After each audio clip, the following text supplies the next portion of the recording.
Dobrý deň, vítajte pri sledovaní Broker podcastu, vôbec prvého, ktorý bude mapovať finančný svet. Povieme si viac detailnejšie o všetkých možno aj novinkách, ktoré pripravuje Broker Consulting. No a našim úplne prvým hosťom, významná pozícia prvého hostia, možno aj niekedy aj nevďačná, je Adrian Lauerman, ktorý je oblastný riaditeľ Broker Consulting. Dobrý deň, vítajte. Dobrý deň, prajem. Ako sa cítite v tejto úlohe prvého hostia? Je to také zaujímavé.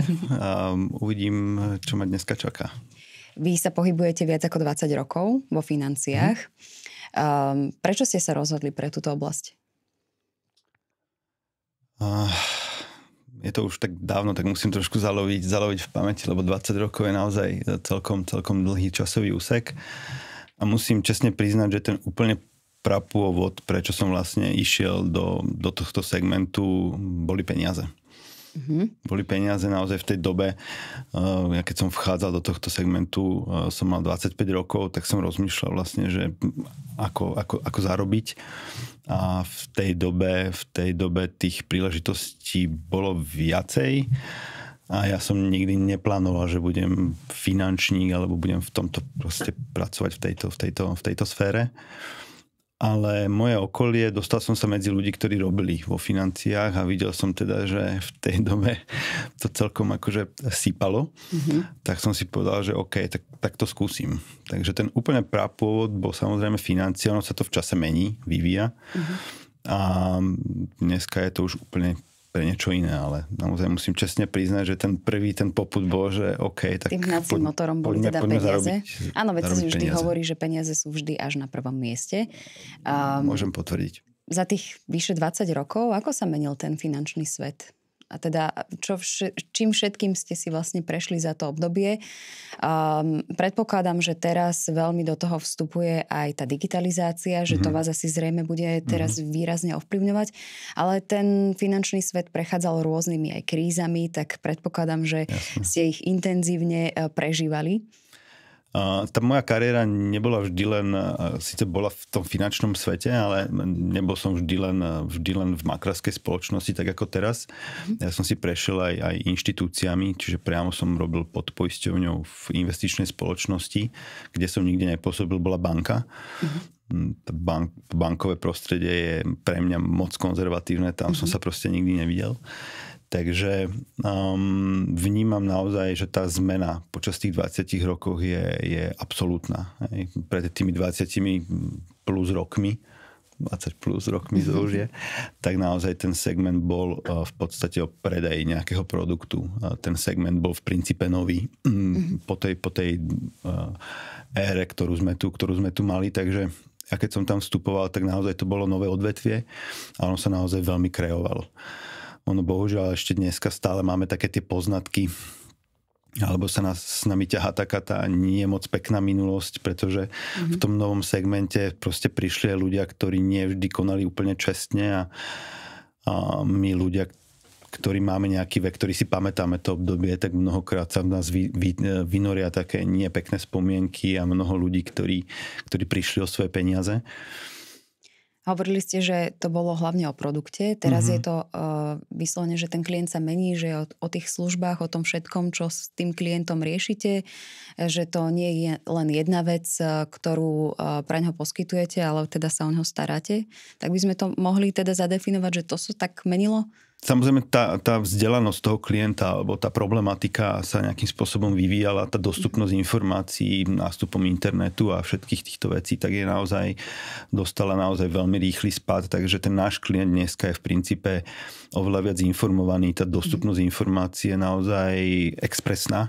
V podstate mu niečo poviete a on si to, častokrát sa mi to stane, že si to hneď overí. Po prípade, keď ide na stretnutie, tak tie informácie, tie základné informácie, či už o mne, o firme, alebo o nejakej problematike, o ktorej sa chce rozprávať, už má.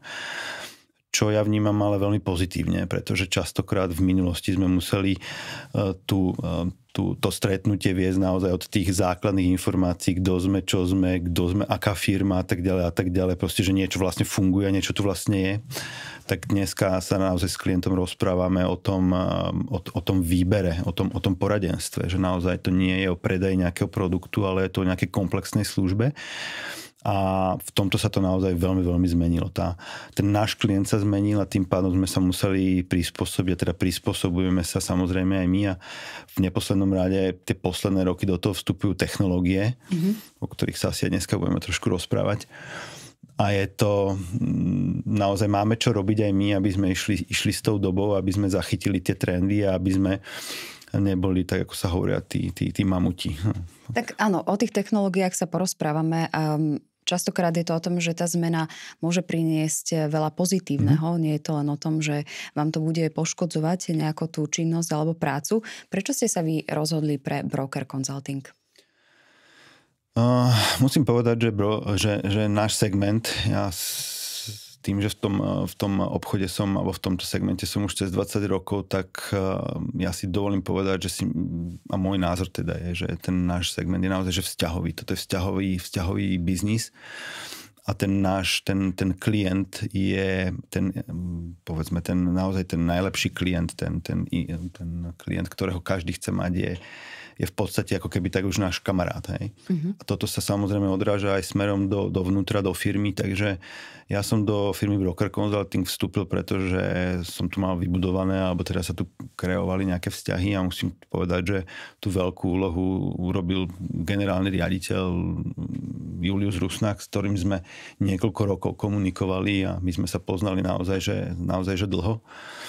A keď som sa rozhodol, že teda vybral som si firmu a vybrali sme si firmu spolu s mojou ženou, teda, že kde teoreticky vieme zostarnúť, že proste nebudeme nejakým spôsobom meniť, tak som chcel vybrať firmu, kde sú nejaké dobré vzťahy, kde som videl, že tá firma sa nejak vyvíja, posúva, keďže som ju historicky poznal a musím povedať, že firma Broker Consulting bola moja prvá voľba, keď som sa rozhodol teda, že kde ideme v úvodzovkách zostarnúť, alebo teda, že kde ideme vybudovať tú kariéru.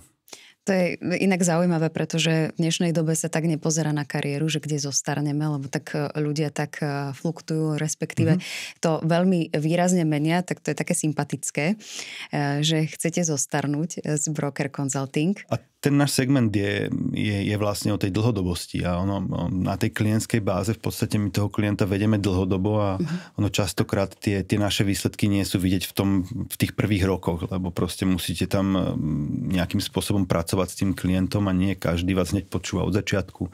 Nie každý to proste dokáže naplňať a nie s každým máte hneď tú dôveru a ten klient vám hneď nedôveruje. Takže naozaj tie naše partnerstvá s tými klientami sú o dlhodobosti a vo finále ten klient vidí až po rokoch.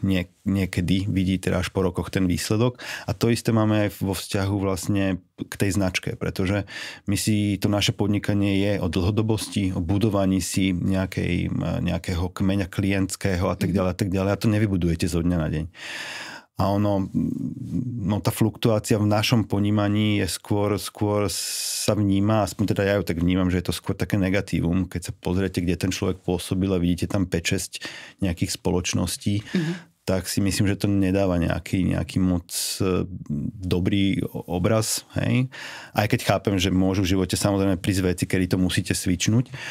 Ale vo všeobecnosti si myslím, že pokiaľ máte vy jasnú víziu, ako chcete podnikať a máte stabilného partnera, tak v našom segmente nemáte moc ako keby dôvodov to meniť. Takže výber toho partnera na začiatku vám potom môže veľmi uľahčiť tú vašu kariéru alebo ten váš biznisový život.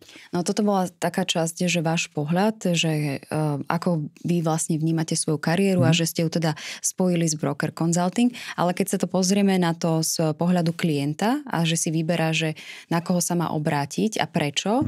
A keby sme to porovnali na trhu, tak prečo Broker Consulting z vášho pohľadu, z pohľadu toho klienta, že prečo práve táto spoločnosť? Tak samozrejme tých vecí je viacej. Mne je sympatické to, že tá spoločnosť má 25 rokov. Je v princípe československá, takže to mne je veľmi sympatické, že tu nie je v podstate nejaký zahraničný investor, alebo teda nie je to ťahané zo zahraničia, čo samozrejme môže byť plus aj minus, ale v mojom svete je to plus. Takže tá dlhodobosť a tá tradícia, keď si pozrieme nejaké výsledky Broker Consultingu v rámci nárastu firmy, tak boli roky, ktoré boli veľmi ťažké, ale ten nárast tam vždy bol aspoň o nejaký maličký kúsoček, takže môžem povedať, že tá firma je dlhodobo v rastovej krivke, čo je podľa mňa veľmi dobrý odkaz, či už pre nás ako obchodných partnerov tej firmy, alebo teda klientov, že proste firma rastie, tak asi rastú aj tí ľudia v zmysle klientskom aj partnerskom. A ten môj výber, a respektíve to moje odporúčanie pre našich budúcich aj terajších klientov je to, že sme spoločnosť, ktorá dokázala reálne spojiť reality a financie. Tieto dva segmenty idú ruka v ruke odjak živa, odkedy vznikli tieto asi realitno-finančný trh, kdy to išlo, pretože ľudia, ktorí majú peniaze, túžia po realitách, ľudia, ktorí si chcú zabezpečiť realitu, tak nejaké bývanie alebo nejakú realitu, tak musia mať peniaze. Takže je to naozaj prepojené a Broker Consulting to dokázal dať naozaj pod jednu strechu. Takže to nie je o tom, že máme partnerskú realitnú kanceláriu alebo máme partnera vo financiách, ale my, Broker Consulting, sme tie reality a sme tie financie. No a dnes sa budeme rozprávať aj konkrétnejšie o modeli Broker Pointu, tak vysvetlíme si, o čo ide.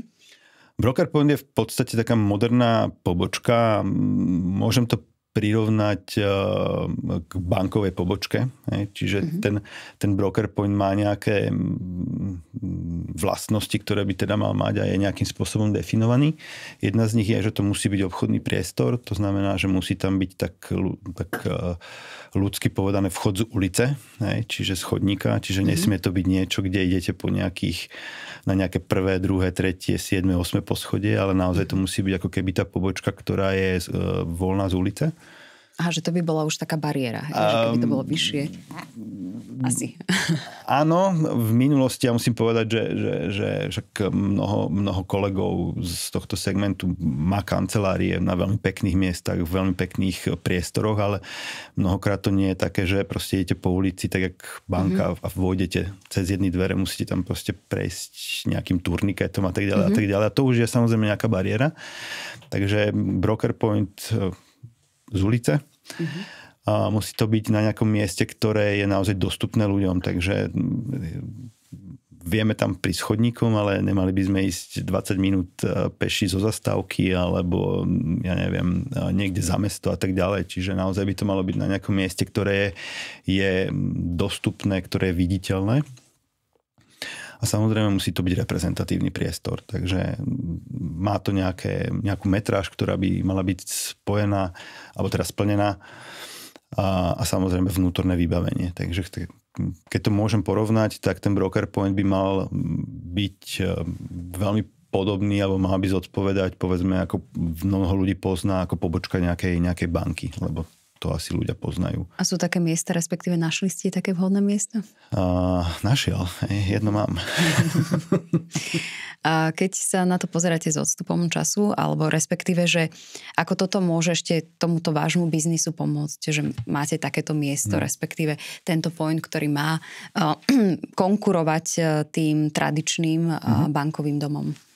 Vnímam to, že tak, jak sme spomínali na začiatku, ten náš segment sa, to finančno-realitný, ten odbor sa naozaj že posúva a ten klient proste potrebuje mať jasný odkaz, kam má prísť, kde má prísť. Dneska v Bratislave, keďže pôsobím v Bratislave, tak otázka parkovania, to dostanete ako prvé, dá sa u vás parkovať. Tak áno, je to jedna z vecí, ktorá je veľmi dôležitá. A samozrejme, čo sa týka tej konkurencie, alebo teda ako sa možno odlíšiť, alebo ako prísť bližšie k tomu klientovi, je taká jasná dostupnosť toho miesta, kde pôsobíte. Takže keď sa na to pozriem z pohľadu rokov, dneska nestačí ako keby len byť dobrý odborník, mať tie skúsenosti, mať možno nejaké obchodnícke skills, ktoré sú nevyhnutné, pretože stále pracujeme v obchode, takže niečo predávame.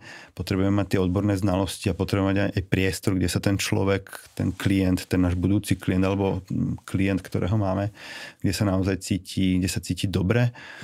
A kde nájdeme takýto broker point? Broker point, keď sa rozprávame v Bratislave, tak môj broker point je v Ružinove na Hrlianskej ulici. A tak ako som spomínal, že je to taká naša konkurencia, alebo to, čo ľudia poznajú, to tradičné je banková pobočka, tak ja som práve prevzal priestor po banke, ktorá zavrela tú pobočku. Takže toto čo naozaj... teraz veľa bank aj začalo vlastne robiť v rámci tej digitalizácie? Áno, je to jedna z vecí, ktoré myslím si, že aj na toto nadväzuje vlastne ako keby ten odkaz Broker Pointu, alebo teda ten odkaz Broker Consultingu, že chceme mať takýchto samozrejme týchto broker pointov viacej a vytvorí vlastne sieť pobočiek a vieme veľmi elegantným spôsobom vlastne využiť tie priestory po bankách, ktoré sa skôr sťahujú a možno redukujú tie pobočky.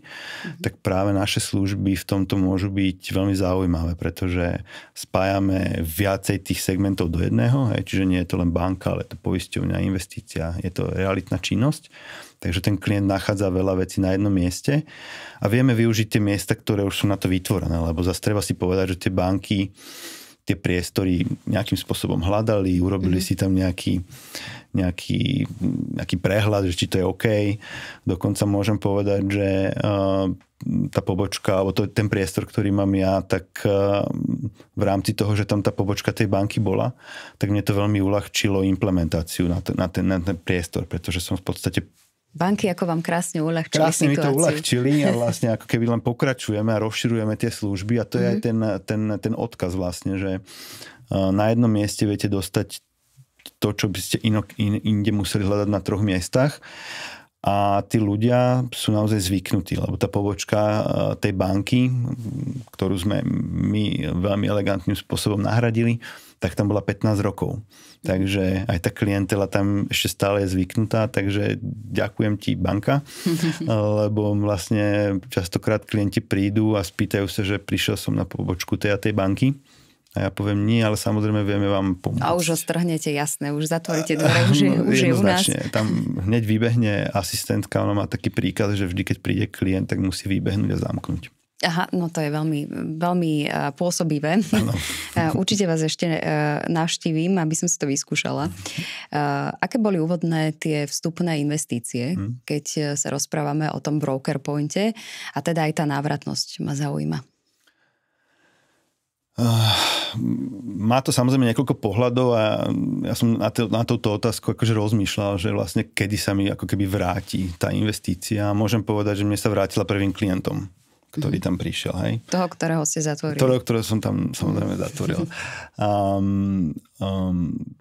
Má to samozrejme nejakú ekonomiku. Ja som si povedal, že tie vstupné ako keby náklady nech sa mi vrátia do 2,5 roka. A aj to tak korešponduje. Ja som taký človek, čo si rád tak nejak akože zaškatulkuje veci. A v podstate ten vstupný náklad, vďaka tomu, že to bol priestor po banke, kde som nemusel veľa investovať do celkovej nejakej do toho priestoru. Čiže naozaj som použil ten priestor, ktorý tam bol veľmi dobre vybavený, takže v podstate mňa to stálo v rámci toho priestoru iba nejaké sklenené predelenie, vlastne vymalovanie a veľmi drobné úpravy. A ostatné bolo všetko použiteľné a bolo to naozaj, že v kvalitných materiáloch, lebo tá banka si na tom dala záležať, takže naozaj môžem povedať, že ja som tam veľmi elegantne vplával. Dali sme tam v podstate vymeniť len nábytok, ktorý sme samozrejme komunikovali v rámci nejakého architekta a firemnej kultúry, takže tie náklady sa vyšplhali niekde do 30,000 eur. A ja som si tak povedal, že do 30 mesiacov nech sa to ako keby vráti a nech si to ako keby vysplácam. Takže hovoríte, že na tom jednom mieste má ten klient v zásade všetko a že si aj takýmto spôsobom budujete možno väčšiu dôveru, aj to, čo sme spomínali, že ako my vlastne vnímame aj finančné inštitúcie od začiatku, teda čo sa všetko vlastne na Slovensku udialo. Je to zaujímavé, keď vlastne hovoríme o bankách a o týchto bankových domoch, ktoré vo veľkom zatvárajú pobočky a takéto pointy, jak by som to mala takto nazvať, po celom Slovensku, kde v niektorých mestách už ich vôbec ani nenájdete. Či vlastne ich takýmto spôsobom nahradzate a toto bude vaša konkurenčná výhoda teraz, že budete mať taký bližší vzťah s tým klientom? Myslím si, že môže to byť konkurenčná výhoda a naozaj ten náš segment, keď teraz odmyslím, že reality, keď porovnáme povedzme tie banky alebo teda ten finančný sektor, tak v princípe ja to naozaj vnímam, že banky sú náš ako keby ten konkurent, nie iná spoločnosť alebo niekto, kto robí to isté, čo ja, ale niekto, kto to robí trošku inak ako ja a to je v tomto momente banka. Banky to majú postavené teda na tom, že prídete tam, chcete si uložiť alebo požičať peniaze, oni vám potom robia ten cross-sellový predaj. A my to máme o tom, že robíme celkové poradenstvo. Čiže my sa nezodpovedáme žiadnej banke, žiadnej poisťovni, žiadnej nejakej inej inštitúcii. My sa naozaj zodpovedáme vám ako klientovi. A samozrejme do toho potom posádzame tie produkty od rôznych partnerov, ktorých máme. Takže ten broker point ja vnímam naozaj ako taký, my to nazývame, že chrám dôvery našich klientov, kde sa zodpovedáme naozaj iba tomu klientovi. A naozaj ten klient to tam cíti. Takže aj tá firemná kultúra, aj môj postoj k tomu je, že keď tam príde klient, tak on tam proste neuvidí ani pero inej nejakej konkrétnej banky alebo poisťovne, neuvidí tam nejaký letáčik alebo takéto niečo. Takže ten klient v princípe dostáva tú službu a sme fakt, že neutrálni a je to o tom poradenstve, nie o predaji produktu. Stále to platí teda, že keď príde klient do banky, tak má obmedzené množstvo tých produktov, ktoré nemusia mu úplne sedieť pri jeho takej celej konštelácii životnej. A vy máte vlastne veľké množstvo produktov, ktoré je lepšie šité na mieru toho klienta, že viete mu to lepšie napasovať, keď je konzervatívnejší, alebo teda chce viac riskovať, alebo chce si to viac namixovať. Čiže je to stále lepšie ako v banke? Som o tom jednoznačne presvedčený a myslím si, že nech sa na to pozrieme zľava alebo sprava, tak ten klient už len z pohľadu toho, že máme naozaj spolupráce so všetkými tými inštitúciami, tak má väčšiu možnosť výberu. A ja si osobne myslím, že klient, ja verím, že teraz sa na mňa nikto nenahnevá, ale klient by si nemal vyberať. My sme tí, ktorí by mali klientovi správne vybrať. My sme za to zodpovední, my sme za to platení.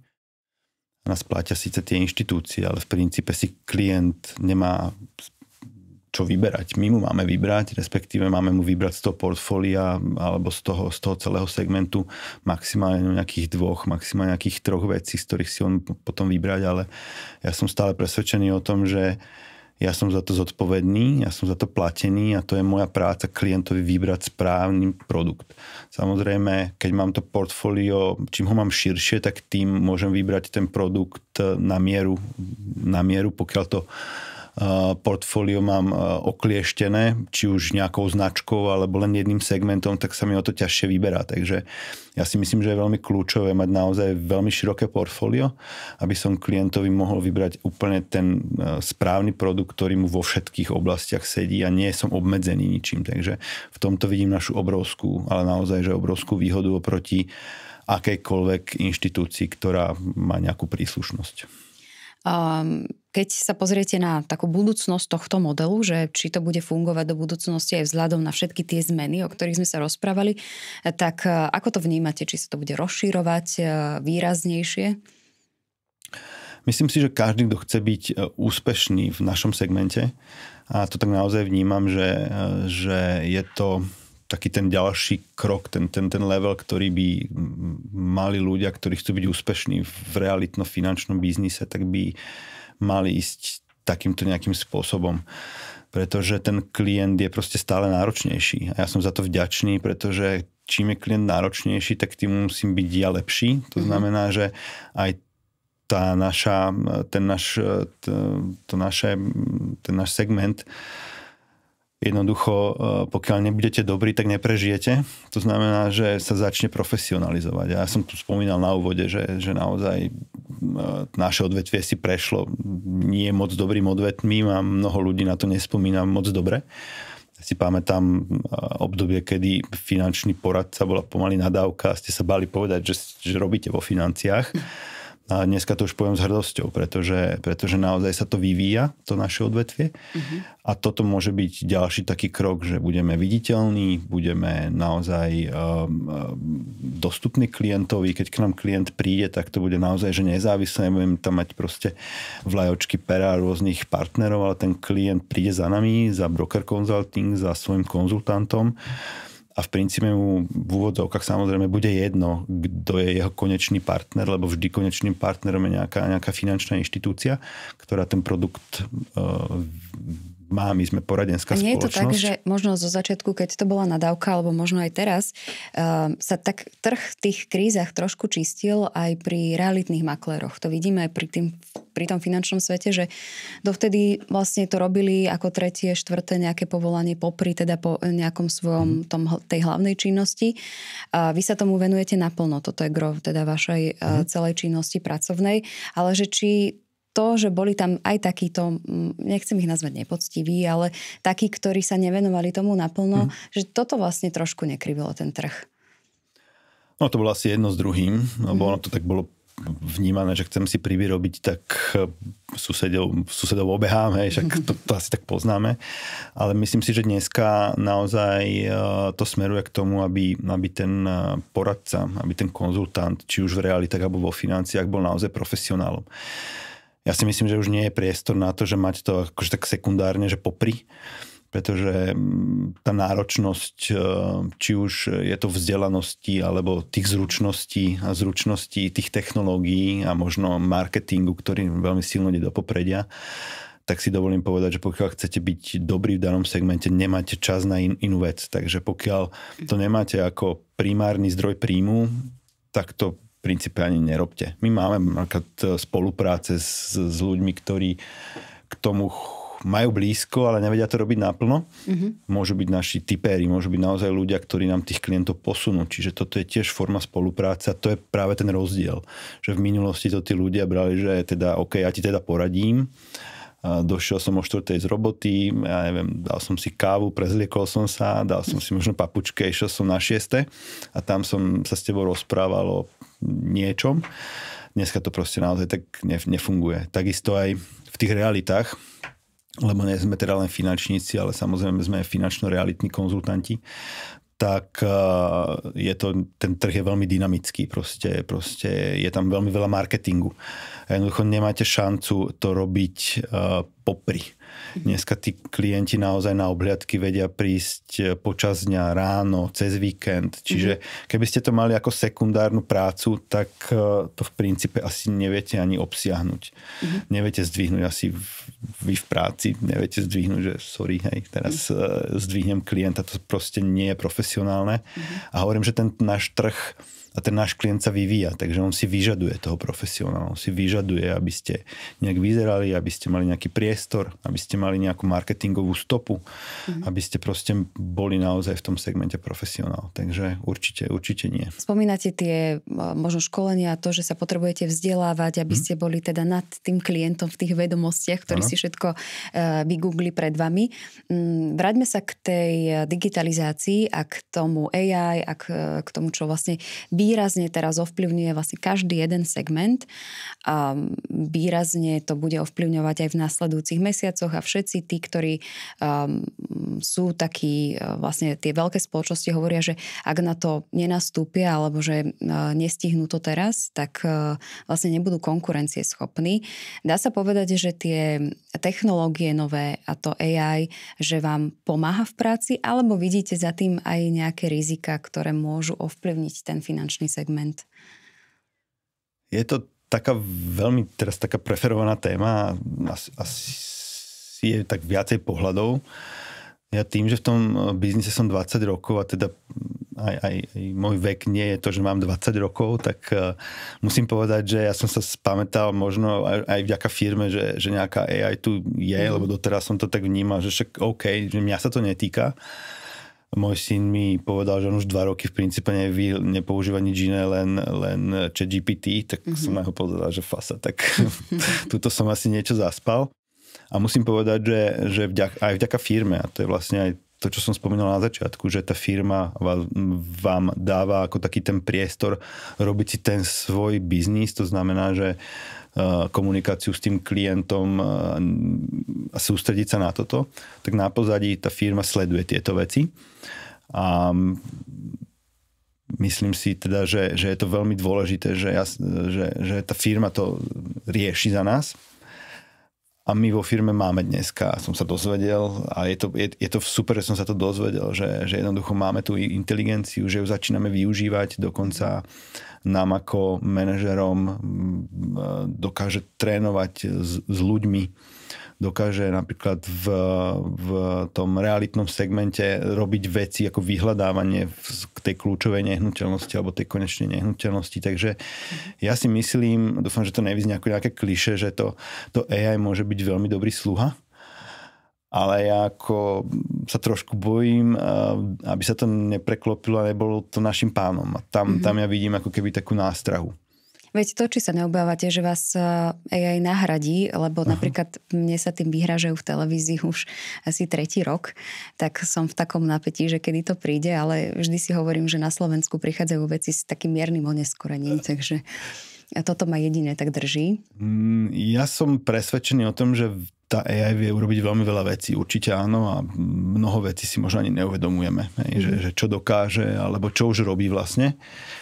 Ale ja som presvedčený o tom, že ľudia sú ľuďmi kvôli emóciám a kvôli takým tým vzťahom a kvôli tomu, že teraz, jak ste povedali, že vás nahradie, ja som si tak predstavil, že by tu teda sedela nejaká umelá inteligencia namiesto človeka, ale nebol by tu taký ten prenos tej energie, proste to, že vidíte, že sa rozprávate s človekom a myslím si, že toto ani z nášho segmentu úplne nevymizne. No a to len premostím na tie broker pointy, že ja si potrebujem vytvoriť tú dôveru s človekom, keď mu idem odovzdať svoje peniaze, ťažko zarobené vo väčšine prípadov. Tak v zásade asi toto je aj tá celá myšlienka toho, že treba sa prepájať viacej s tými klientami, aby vás nejakým spôsobom viac navnímali a viac vám aj dôverovali na takýchto stretnutiach.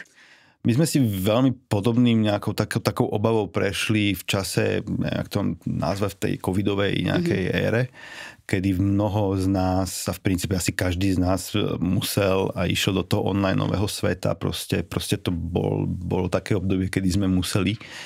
A ja som za neho v tomto momente akože vďačný v tejto téme, že sa mnoho vecí ako keby urýchlilo, pretože tie onlineové veci nám veľmi, veľmi zrýchlili niektoré veci.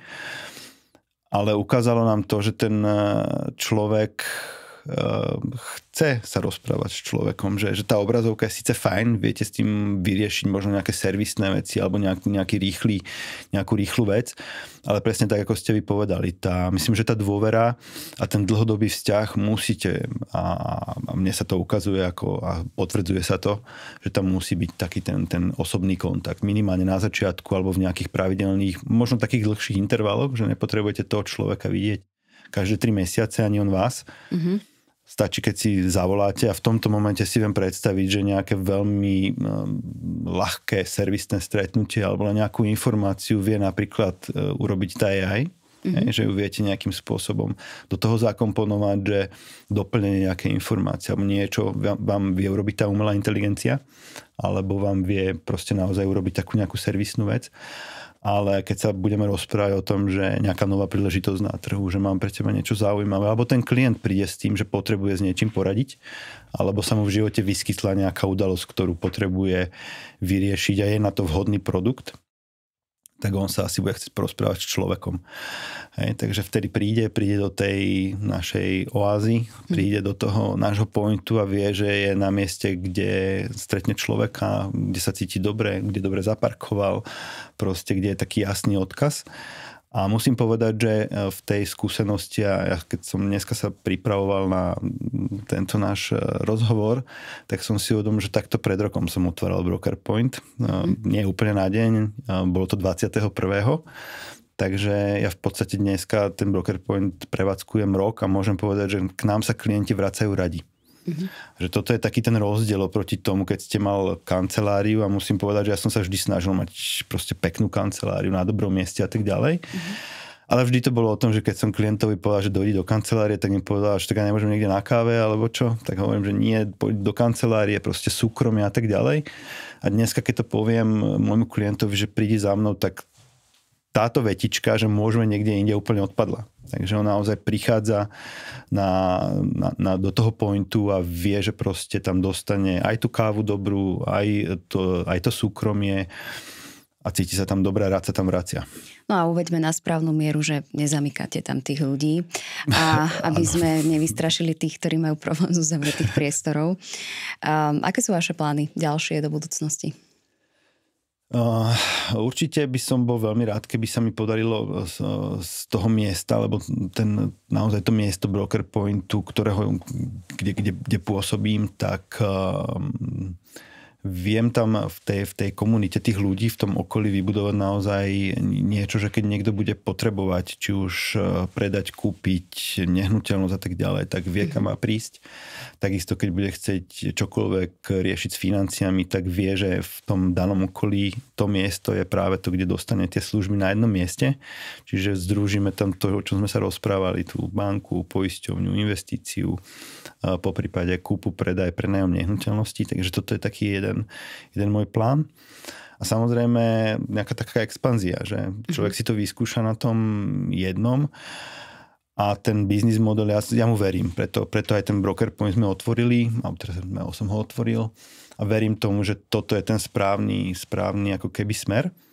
A ten môj cieľ je otvoriť ďalšie Broker Pointy a v Bratislave ešte skúsiť jeden, pretože tá Bratislava proste na tom, je tam ten priestor, je tam ten biznisový priestor, je tam ten priestor, ktorý naozaj viete zasiahnuť ľudí a expanziu do miest. Tak vám budem držať palce a teda, aby ste mali veľa spokojných klientov a teda, aby ste, ako ste povedali, zostarli v tých financiách a teda aj z Broker Consulting. Budem vám držať palce. Mojím hostom bol Adrian Lauerman, oblastný riaditeľ Broker Consulting. Ďakujem pekne. Ďakujem pekne za rozhovor. No a vám ďakujeme za to, že ste nás počúvali a sledovali a teším sa na budúce. Majte sa pekne a dovidenia.